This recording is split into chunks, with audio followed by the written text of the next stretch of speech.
उसने देखा एक आदमी खड़ा। अरे मन में सोचा, इतना दुस्साहस मेरी जगह पर, और ये आकर के खड़ा हुआ है। लगता है कि शायद मेरे से टकराने के लिए आया है, पर इसे मेरी ताकत का पता नहीं है। मैंने गांव उजाड़ दिया और ये यहां खड़ा हुआ है। वो क्रोध में भरा और भरकर उसने एक हुंकार भरी। उस हुंकार के साथ सारी दिशाएं गूंज उठी। इतनी तेज थी हुंकार उसकी, और जो सुन लेता आदमी वो भय के मारे गिर पड़ता था। इतनी भयंकर हुंकार थी वह। महावीर अचल खड़े रहे। वे अभय थे, निर्भय थे, उन्हें किसी प्रकार का डर नहीं था।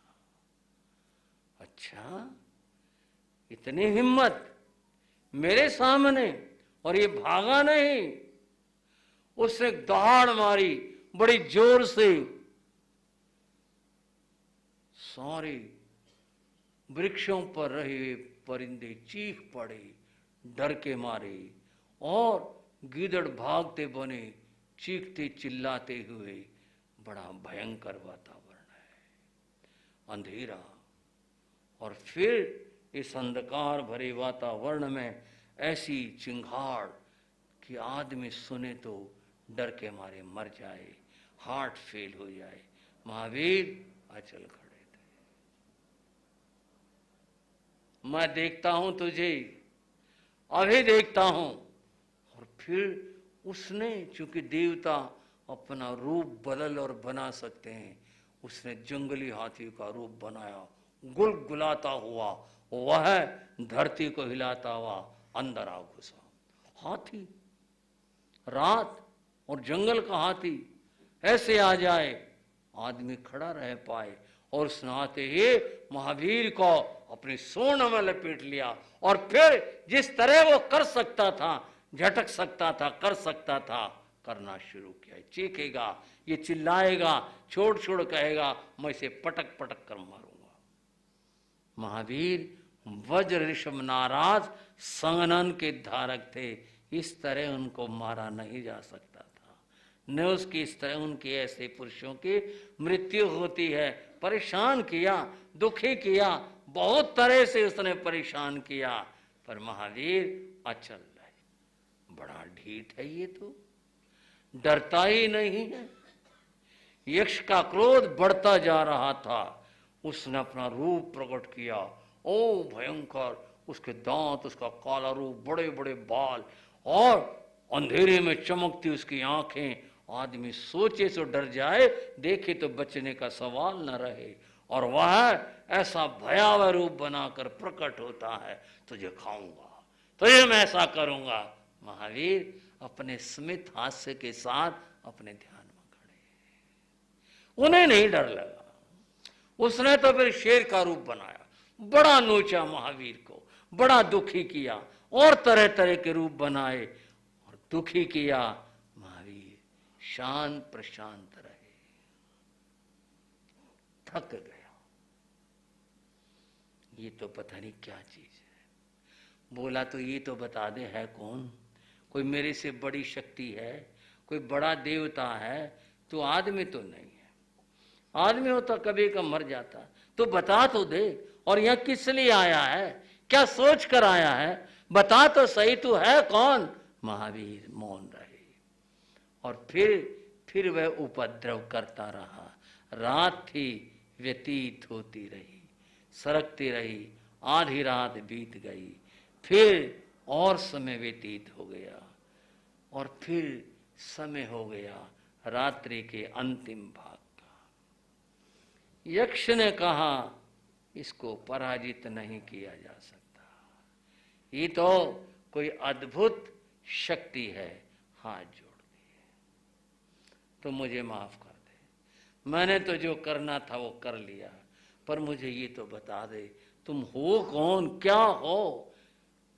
महावीर ने अपने मुख कमल के और फूल के कमल से पांखुरियों जैसे होंठ खोले, और महावीर ने कहा, सभी पाना पिया हुआ, सब जीव जीना चाहते हैं।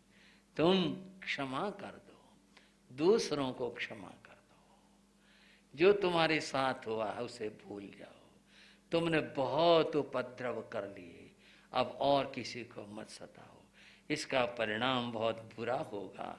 तुम अपने लिए बुरा न करो, कांटे मत बो, तुम क्षमाशील बन जाओ, तुम दूसरों को क्षमा कर दो। मैं क्या बताऊं भिक्षु इस बात को, इन्होंने गांव वालों ने मुझे कैसे कैसे दुख दिए हैं, क्या बताऊं आपको। मैं क्षमा कर दूं इनको, मेरा मन नहीं मानता क्षमा कर। नहीं, यक्ष तुम इन्हें क्षमा कर दो, क्षमा ही रास्ता है। और सुनो, खून लगा वस्त्र खून में धोकर कभी शुद्ध नहीं हो सकता, वह तो जल से ही शुद्ध होगा। खून क्या अपराध है और जल क्षमा है। तुम अपराधों को क्षमा कर दो, ये वस्त्र शुद्ध हो जाएगा, तुम्हारा मन शांत हो जाएगा, तुम्हारी आत्मा शांत हो जाएगी। तुम क्षमा कर दो। मेरे सुन तो लो, इन्होंने मेरे साथ क्या किया है। उसने ये अपनी बात कहनी शुरू की, और वो बात यूं थी, धनदेव नाम का एक व्यापारी था, उसकी एक गौशाला थी, उसकी गौशाला में एक गाय थी, मैं वहां एक बछड़े के रूप में जन्मा था। सेठ मुझे बहुत प्यार करने लगा, उसने मुझे अपने पास रख लिया, अच्छे से अच्छा खाना देता था, मुझे पुचकारता था, मैं भी उसके पास ही रहने लगा था। और जहाँ वो रहता मुझे बाहर बांध देता, और कहीं जाना होता मुझे साथ लेकर जाया करता, इतना मुझे प्यार करता था। मैं युवा हो गया था, बहुत बलवान था। एक बार सेठ व्यापार के लिए 500 गाड़ियां लेकर व्यापार के लिए चला था, और ये जो यहाँ नदी बहती है, यहाँ आकर उसकी गाड़ियां पानी में फंस गई, किसी भी तरह से नहीं निकली। ऊपर बरसात का समय आ गया, धनदेव रोने लगा, हमारा तो बहुत नुकसान होगा। जब वो रो रहा था, मैं उसकी बात समझता था, मैं बैल था उसके पास था, मैंने उसका हाथ चाटना शुरू कर दिया। हाथ चाटने से क्या होगा, करते कुछ कर सकता हो तो। मैंने एक तरह से हुंकार भरी और अपना सिर हिलाया और कहा मुझे मौका दे। ये शब्द तो नहीं थे, लेकिन उसकी गर्दन अच्छा। उसके समझ में एक बात आई सेठ के धनदेव के, और वो ये, हर एक गाड़ी में 2 बैल जुते हैं, अगर इसको तीसरा लगा दूं क्या पता गाड़ी निकल जाए। और उसने उसको रस्सी बांधी और उसको आगे जोत दिया, और वो इतना शक्तिशाली था, ले गया खींच करके, गाड़ी को बाहर निकाल दिया। अब तो रास्ता बना, 1 2 3 100 200 400 और 500 के 500 गाड़ियां उसने निकाल दी। धनदेव ने हाथ जोड़े, दोस्ती हो तो ऐसी हो, मित्रता हो तो ऐसी हो। इसने आज इतना बड़ा बदला दे दिया, कमाल कर दिया इसने। लेकिन 500 गाड़ी किसे कहते हैं, इतना बोझ खींचना किसे कहते हैं। वो यक्ष कह रहा मैं बैल था, मेरे कंधे टूट गए, मैं गिर पड़ा। मेरे को खड़ा करने की कोशिश की, मैं खड़ा नहीं हो पाया। तब सेठ ने कहा अब इसको मैं यहाँ छोड़ूं, कैसे करूं। ये सुरभिपुर है। सेठ ने यहाँ के लोगों से कहा भाई ये मेरा बैल है, लो ये रुपए लो, राशि लो, तुम इसकी सेवा कर देना, खाना पानी दे देना, मैं वापस लौटते मैं अपना बैल ले जाऊंगा, देखना कष्ट। अरे सेठ क्या बात करते हो, क्या पैसों की बात है, हम ये तो क्या है गऊ का जाया है, करेंगे इसकी सेवा अच्छे से करेंगे। बोले नहीं, लो पैसे लो, 1000 रुपये पकड़ो, इसका ध्यान रखना। हाँ भाई छाया भी कर देंगे इसके ऊपर, चिंता ना करो। रुपए पकड़े, सेठ गाड़ियां लेकर जाता रहा। किसको चिंता बैल की, बैल भूखा पड़ा रहा, बैल प्यासा मरता रहा, धूप में रहा, और तो क्या कुछ नदी चढ़ाई पानी हो गया, लोग बैल पर पांव रखकर आगे निकल जाएं। लोगों ने तो ये काम करना शुरू कर दिया, और यूं तड़प तड़प करके वो बैल मर गया। भिक्षु वो बैल मैं हूं, मैं मर करके यक्ष बना हूं, और मैंने प्रतिज्ञा की है इस गांव के हर एक आदमी से बदला लूंगा, मैं जिंदा नहीं छोड़ूंगा। महावीर ने कहा नहीं, इससे कुछ नहीं होगा, आज तुमने इन्हें मार दिया, बहुत लोगों को, बचे लोगों को भी मार दोगे, फिर क्या होगा? आगे वो तुम्हारे साथ करेंगे, फिर आगे तुम फिर करना। ये कभी मिटेगा ही नहीं सिलसिला, एक दूसरे के साथ यूं ही चलता रहेगा। इस पर विराम लगेगा जब तुम इन्हें क्षमा कर दोगे। यही एक रास्ता है, क्षमा का बदला लेने का कोई रास्ता नहीं है। उसकी समझ में आई, ठीक है भिक्षु तुम कह रहे हो, लो मैंने क्षमा करता हूं, आज के बाद मैं इन्हें सताऊंगा नहीं, मैं कुछ नहीं कहूंगा। महावीर जिस उद्देश्य से आए थे वह उद्देश्य परहित का, गांव के भले का और यक्ष के भले का, परहित का यूं पूरा हो गया। महावीर अभी सूरज नहीं निकला था, फिर से ध्यान में चले गए और यक्ष ने बार बार महावीर को प्रणाम किया। उसका मन शांत हो गया कि भिक्षु ने मुझे सही रास्ता बता दिया, अब नहीं किसी को सताना, ये तो भगवान है, महान है।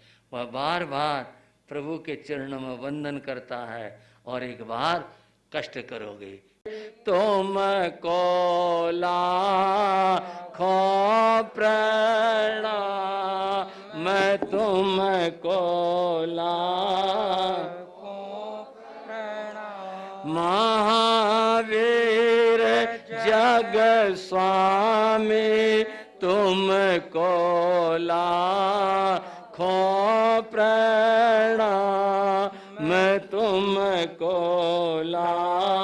बोलो सब प्रणाम। अंतर में वर करुणा जागी, अंतर में वर करुणा जागी। देखा भारत अति दुख भागी, देखा भारत अति दुख भागी। वैभव की दुनिया त्यागी, तुमको लाखों प्रणाम, मैं तुमको लाखों प्रणाम। महावीर जग स्वामी तुमको लाखों प्रणाम, मैं तुमको लाखों प्रणाम। दैत्यों का दल बल चढ़ आया, दैत्यों का दल बल चढ़ आया। उत्कट संकट घन बरसाया, उत्कट संकट घन बरसाया।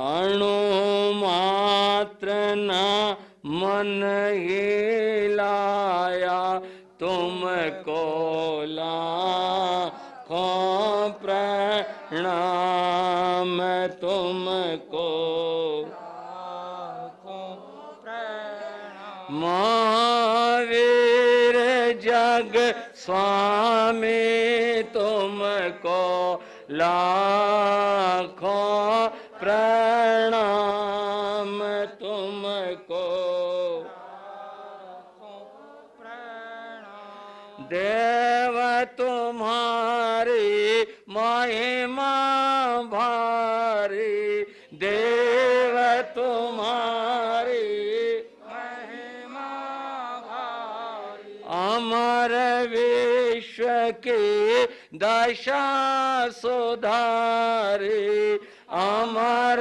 विश्व की दशा सुधारी। त्रिभुवन मंगलकारी, तुमको लाखों प्रणाम, मैं तुमको लाखों प्रणाम। महावीर जग स्वामी तुमको लाखों प्रणाम तुमको ला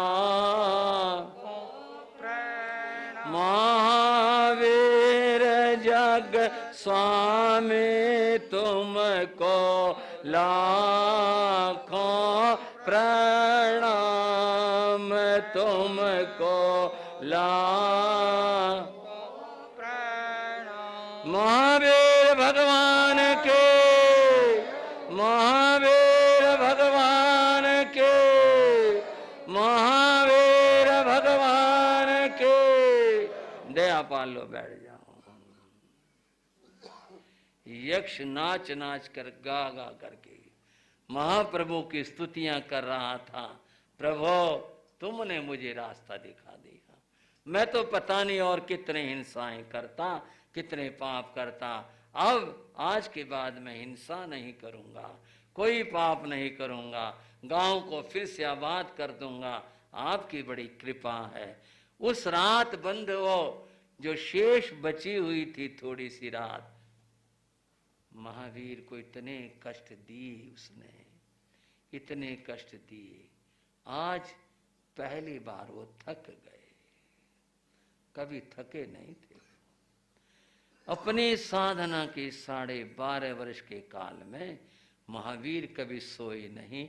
उस रात 2 घड़ी खड़े खड़े निद्रा ली थी। इतना उसने महावीर को मथा रगड़ा, इतने दुख दिए थे, 2 घड़ी निद्रा ली। और उस निद्रा में उन्होंने 10 स्वप्न देखे। वो तो चर्चा और बड़ी होगी। सूर्योदय हो गया। वो पुजारी सुबह सोचता मरा पाएगा, माना नहीं, जिद्दी सन्यासी, इतना कहा मैंने तुम मत रहे यहाँ, बोले यहीं रहूंगा, माना नहीं, मरा पाएगा। वो गया, दूर से ही आवाजें आने लगी घुंघरुओं की, गाने की। कौन आ गया भाई आज? कीर्तन करने वाला मंदिर में। और नजदीक गया, अंदर से आ रही थी आवाज।